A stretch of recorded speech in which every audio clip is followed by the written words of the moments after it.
para todos os públicos.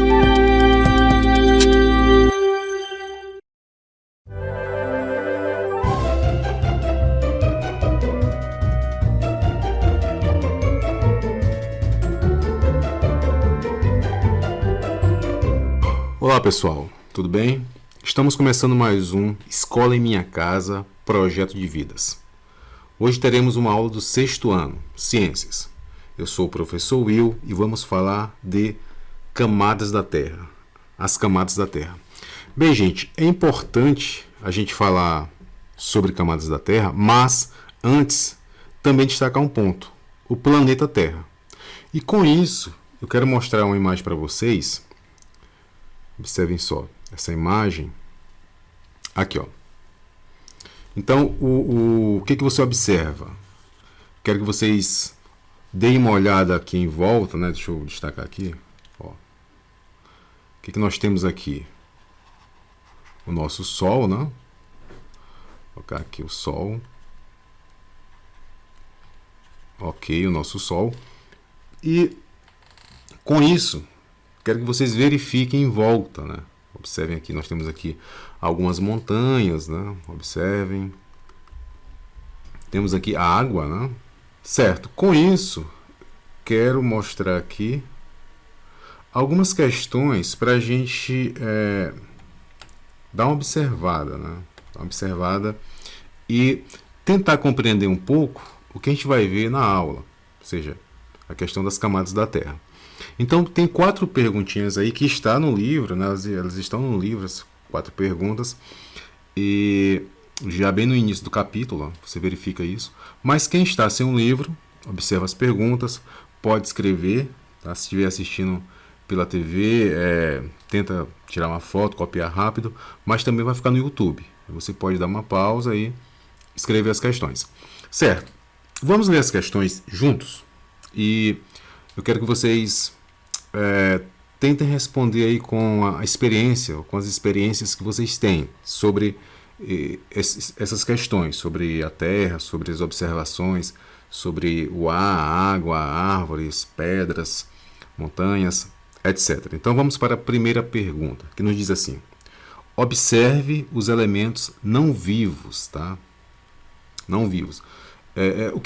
Professor, o que é elementos não vivos? Vou dar uma parada na questão aqui, mas o que seria elemento não vivo?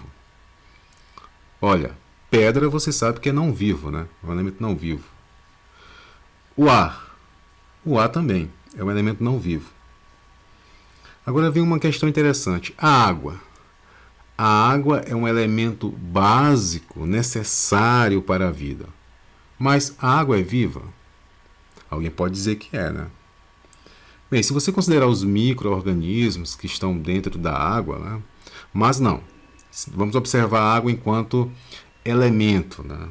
Enquanto a molécula, por exemplo, formada pelos átomos, que não são vivos. Então a água ela faz parte dos elementos não vivos, tá? Só para destacar. Certo? Então, não vivos, observe os elementos não vivos que formam a paisagem mostrada na imagem que você acabou de ver. Se você tiver que separá-los em categorias, como faria? Então, vamos pensar, né? A pergunta é feita para a gente, eu estou fazendo para vocês, mas se a gente tivesse que separar, eu não quero entrar na divisão, ou seja, propor a divisão como ela é feita, na questão do ar, da água, etc. Mas não, eu quero que vocês pensem aí no formato mais comum para vocês, ou seja, que vocês observem e compreendam mais rapidamente. Então, como a gente poderia separar esses elementos não vivos? Teria como? Por exemplo, a luz do sol. A gente precisa da luz do sol. As plantas, os animais precisam da luz do sol. Não é isso? A gente sabe disso. É um elemento não vivo, né? Então, a terra, as pedras, a gente precisa delas, né? Você precisa para poder ficar caminhando, construir uma casa. Então a gente precisa também. A água, nós precisamos da água? Sim, a água é necessária, né? A gente precisa da água para sobreviver. Então também a água é um elemento não vivo. Então eu quero que vocês tentem, né, separar, ou seja, colocar em categorias, ou seja, quais são essas categorias que vocês conseguiriam fazer. Você fala, professor, mas eu não estudei isso ainda. Sim, mas você conhece a água, você conhece o ar, você conhece a luz, você conhece a terra, né, as rochas. Embora você não destaque, assim, não consigo destacar, por exemplo, o tipo de rochas. A questão não é essa no momento. É só que você compreenda como rocha, como um elemento sólido, certo? Seria isso. Então, essa primeira pergunta, né, essa primeira questão, é uma questão aí que ela é bem pessoal, né? Observa que ela é bem pessoal. Vocês irão aí fazer esse destaque. Eu já dei uma ideia para vocês, tá? Qual é essa ideia? A ideia é que você vai separar esses elementos aí que são, por exemplo, levando em consideração a questão física da matéria. A gente pode já ter uma ideia sobre líquido, gasoso. Não é bem isso que eu estou falando. Não vou separar em líquido e gasoso, mas eu quero que vocês compreendam esta questão nesse sentido, nesta primeira pergunta, tá? Então, vocês vão fazer dessa forma. A segunda pergunta nos diz assim, vamos ler aqui no quadro, na tela. Diz o seguinte: de onde surgem as rochas? Elas sempre existiram de maneira como são ou passam por modificações ao longo do tempo? Então, observa que nós temos duas questões juntas aí, né, pessoal? A primeira pergunta é que de onde, né, surgem as rochas. A segunda, ela nos instiga a dizer que perguntar se sempre elas existiram dessa maneira ou se passou por modificação durante esse período aí de formação. Então, a gente sabe, né, a gente estuda isso, sabe que as rochas sofrem transformações ao longo do tempo. Observa quando chove, você verifica que há uma modificação no ambiente, né? Agora imagina várias chuvas por muitos anos.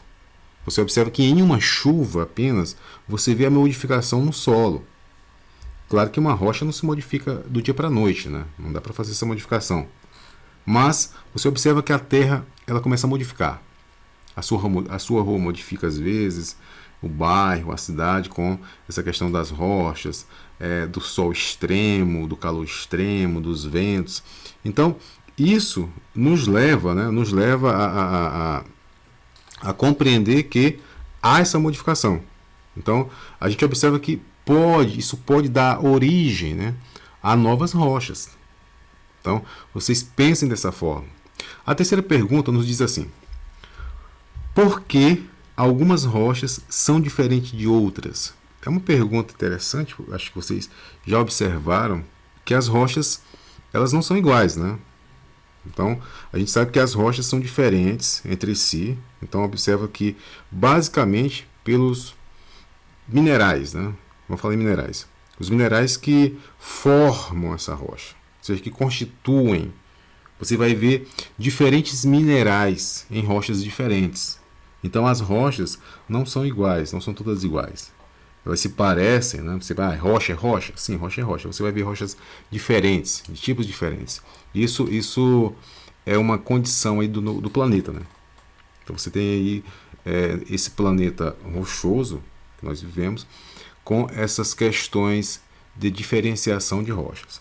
E a quarta e última pergunta, isso aqui é basicamente uma conversa, né? Então observe que está aqui para início de conversa. A quarta pergunta diz assim: por que sentimos falta de ar quando vamos para locais em altitudes elevadas?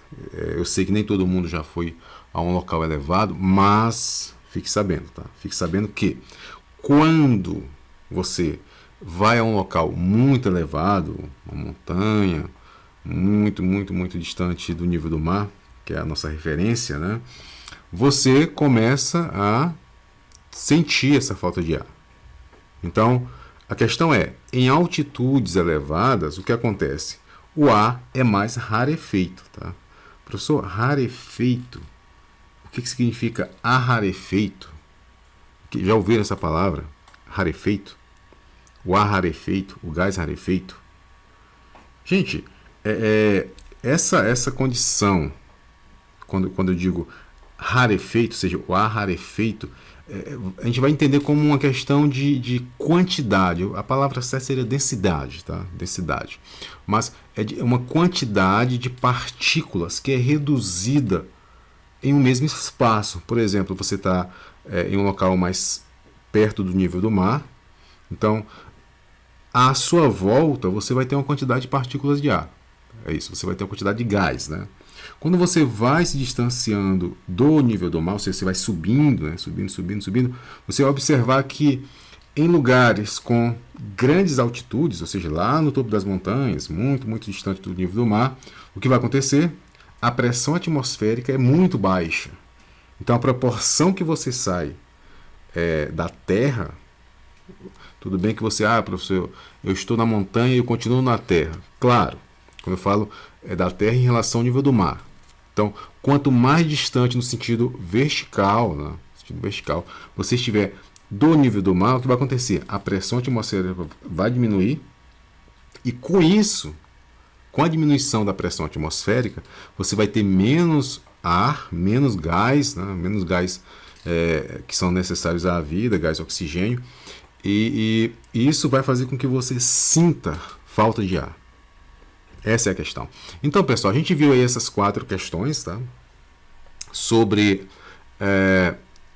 a questão da Terra. E eu vou retornar aqui ao nosso quadro, tá?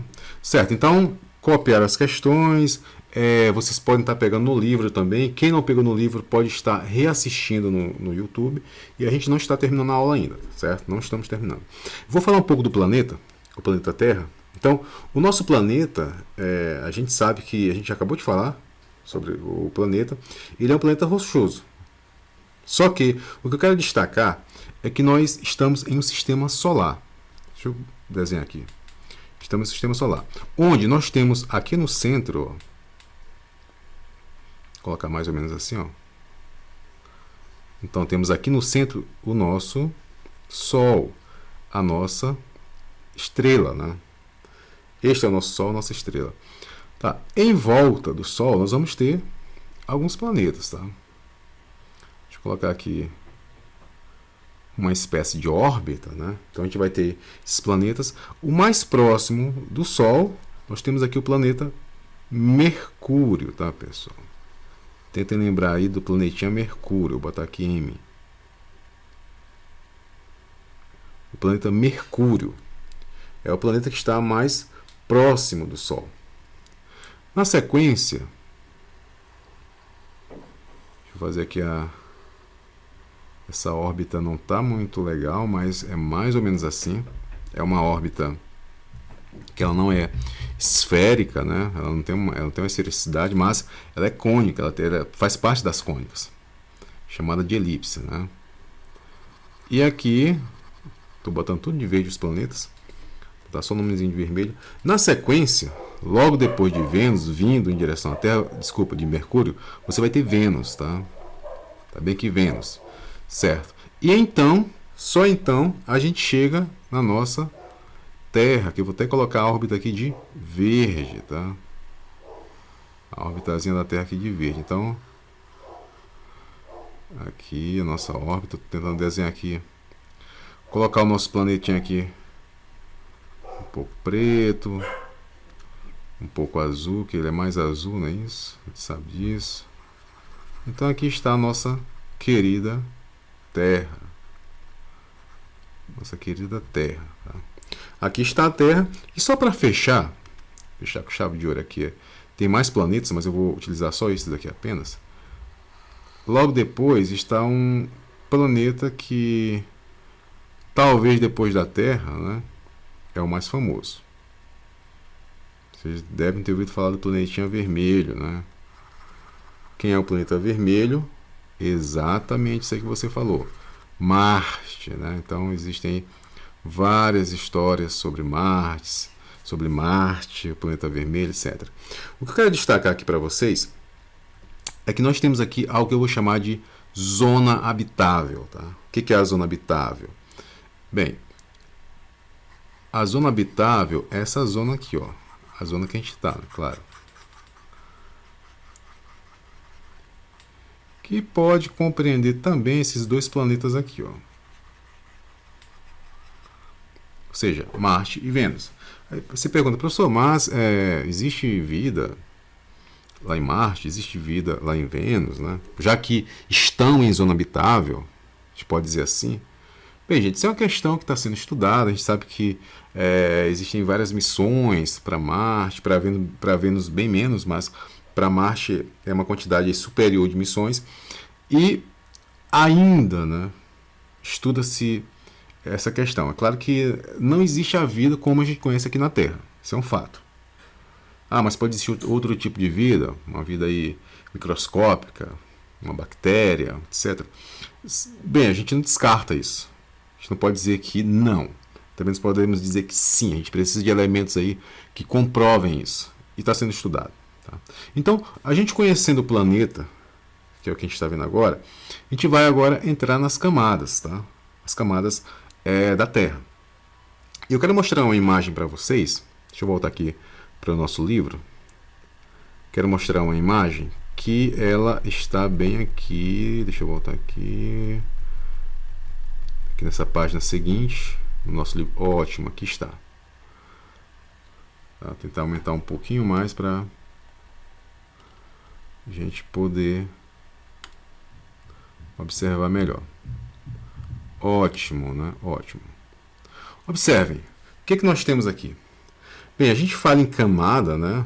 Camada da Terra, e a gente sabe que a Terra tem esse formato, né? Embora algumas pessoas discordem disso. Ah, eu não concordo que a Terra seja esférica. Bem, a Terra ela tem uma esfericidade, podemos dizer assim. Por quê, professor? Porque ela tem um achatamento aqui nos polos, né? Tem aqui o polo norte, aqui embaixo, né? O polo sul. Então, ela não é uma esfera perfeita, certo? Não há essa esfericidade de perfeição. Eu vou aumentar um pouquinho mais aqui esse corte. Ótimo. Pra gente... Ó, tá melhor assim. Beleza. Então o que eu observo aqui? Estamos observando aqui o planeta. O planeta, ele é, vamos chamar assim, é redondo, esférico. Sim, tem esse formato, né? Embora algumas pessoas não acreditem, mas há mais evidências, há comprovações, há cálculos sobre isso feitos lá no passado, muito antes, né? Muito antes de a gente ter como observar o planeta lá de cima. Então, através de um satélite, através de uma foto, né? Uma fotografia. Então, já havia, né? Feito essa situação lá no passado, séculos atrás. Então, a gente tem mais elementos, temos muitos elementos para comprovar essa ideia de que a Terra, ela, de fato, ela é esférica, né? Embora seja achatada nos polos. Bem, a gente tem aqui, ó, aqui no início, né? Eu perguntei no início da aula para vocês sobre a questão da formação da Terra, mas aqui na parte que a gente pisa, aqui, ó, a crosta, né? Aqui, ó. Temos aqui a crosta, essa partezinha aqui que vocês estão observando. Essa figura tem no livro de vocês. Então, se quiserem anotar observações, anotem, mas já fica mais claro para vocês terem essa ideia. Então, a crosta terrestre é a camada mais externa do planeta. É onde a gente está pisando. Onde nós temos a nossa casa, onde a gente toma um banho no rio, uma piscina, onde anda de carro, de bicicleta, pousa o avião. Então, esta parte mais externa do planeta, eu vou chamar de crosta, né? Como está aqui, ó, crosta, né? Também posso chamar de crosta terrestre, tá? Já que é a Terra, né? Então, a crosta é a camada mais externa do planeta. Que fique claro isso. Então, ela é muito mais fina aqui. Observem que a espessura aqui, ó. Se eu for considerar aqui isso aqui, ó a espessurinha aqui, ó. É só essa partezinha aqui, ó, onde eu estou riscando aqui, ó. Então, você observa que ela é bem fina comparado com as outras camadas. Essa parte de 7 km que eu marquei para vocês aqui, ela é compreendida exatamente na parte que eu vou chamar aqui de leito oceânico, tá? Marquei aqui a primeira linha que eu marquei aqui, ó. Essa cor preta inicial, que eu vou chamar aqui leito dos oceanos. Porque se você observar, se for pesquisar a questão da distância, né? Observa que a gente tem uma montanha aqui no planeta, ou seja, o Monte Everest, Ele daria facilmente essa distância, né? Então, nós temos aqui essa distância, né? Quando eu falo em montanhas, quando eu me refiro às rochas, né? O que vai acontecer? Essa distância vai aumentar. Tá? Você, professor, mas por que isso? Porque assim, quando eu falo aqui em crosta, a crosta ela não representa só água, ela não representa só terra, ela representa tudo, tá? Então, a crosta enquanto leito, tá? Tá aqui, ó. Enquanto leito oceânico, eu vou considerar aqui algo em torno de 7 km. Só que quando eu for me referir às rochas, né? Aí a coisa vai mudar um pouco, porque ela vai ter uma amplitude maior. Então, se eu considerar aqui rocha e água, né? Tá bem aqui, ó. Imagina isso aqui, ó. Rocha e água. A coisa vai aumentar aí uma quantidade aí de 10 vezes mais, tá? Vou ter algo em torno aí de 70 km. Aí a coisa muda um pouco, né? Você fala, nossa, 70 km é bem extenso, né? 70 km é muita coisa. Bem, já é uma distância significativa, já é uma distância que eu tenho que considerar, porque comparada com 7 km, a gente sabe que essa distância de 70 já fica bem extenso, né? Então, a crosta, certo? A crosta, enquanto camada, ela é a mais fina, considerando a parte superficial, certo? Superficial dos oceanos, eu tenho 7 km, então essa camadinha de 7 km aí. Considerando a parte rochosa, eu tenho 70 km. É só lembrar da montanha mais alta da Terra, que gira em torno aí de 7 ou 8 km com o Monte Everest, né? Vocês podem estar pesquisando isso depois. Tá, então, para quase finalizar, nós temos aqui o manto, tá? Deixa eu marcar aqui. O manto, tá? O manto fica logo abaixo aqui da crosta, observe, ó. Essa camada tem espessura de aproximadamente 2.900 quilômetros. Nossa, é uma distância significativa, né? Não dá para você sair andando aí 2.900 quilômetros facilmente, tá? E ela é composta basicamente por material rochoso em estado sólido. Então aqui você vai ter rocha, tá? Esse material aqui ele é rochoso. E observe que ele já está ficando vermelho, quer dizer que ele é muito quente, né? Então essa parte aqui pode alcançar aí facilmente os 3.000 graus Celsius, tá? Facilmente, essa região. Depois, pessoal, a gente vai ver aqui o núcleo. Observe que o núcleo, vou ter núcleo externo e núcleo interno. Então, a gente está indo aqui da parte superior do planeta para baixo, né, até chegar no centro. Então, o núcleo é a camada mais interna do planeta. Ou seja, a gente sabe que o núcleo é o que está no centro, né? Fica fácil isso. Então, o núcleo é a parte mais interna do planeta. E também vai ser a mais quente, né? Aqui você vai ter aí a temperaturas aqui altíssimas, ou seja, algo em torno aí de 6.000 graus Celsius. É muito calor, tá? Então, aqui no núcleo eu vou ter o quê? Eu vou ter metais, eu posso dizer, é composto por quê? Metais. Essencialmente, quais metais? Ferro e níquel, tá? Então, a composição do núcleo vai ser basicamente aí por esses dois metais, né? Ferro e níquel. E o núcleo interno é a parte mais central, o núcleo externo é essa região, essa camada que está entre o manto e o núcleo central, tá? Então, a diferença aqui é a proporção que você vai em direção ao centro, essa temperatura ela vai subindo, né? Então, pessoal, para finalizar, a gente ficou o quê? Com essas 3 camadas: crosta, manto e núcleo. Seu professor, mas eu estou vendo 4. Sim, o núcleo está dividido em 2, tá? Observe que a divisão do núcleo aqui está em 2. Então, as 3 principais camadas aí: crosta, manto, núcleo. O núcleo está dividido em externo e interno. O núcleo é formado basicamente por ferro e níquel. Temperatura altíssima do núcleo, algo em torno de 6.000 graus Celsius. Então, pessoal, eu agradeço a participação de vocês. Deem uma olhada no livro, estudem e até nossa próxima aula. Muito obrigado.